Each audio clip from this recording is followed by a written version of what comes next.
ছোট আমলও কিয়ামতের দিন বিপুল সওয়াবে পরিণত হবে।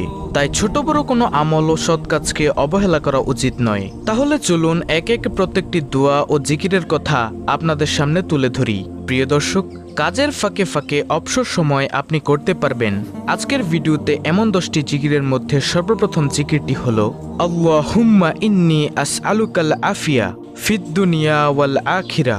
অর্থ হলো, হে আল্লাহ, তোমার কাছে আমি দুনিয়া ও আখিরাতের নিরাপত্তা ও সুস্থতা কামনা করছি। সুবহানাল্লাহ। প্রিয় দর্শক, দেখুন কত সুন্দর একটি জিকির। আল্লাহুম্মা ইন্নী আসআলুকাল আফিয়া ফিদ দুনিয়া ওয়াল আখিরা। হে আল্লাহ, তোমার কাছে আমি দুনিয়া ও আখিরাতের নিরাপত্তা ও সুস্থতা কামনা করছি।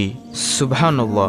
অর্থাৎ আপনি যদি খালেস অন্তরে শিরক মুক্ত থেকে, গুনাহ মুক্ত থেকে প্রতিনিয়ত এই জিকিরটি করেন, তাহলে আল্লাহ তাআলা আপনাকে দুনিয়া ও আখিরাতের নিরাপত্তা দান করবেন এবং আল্লাহ রাব্বুল আলামিন আপনাকে সুস্থতা দান করবেন।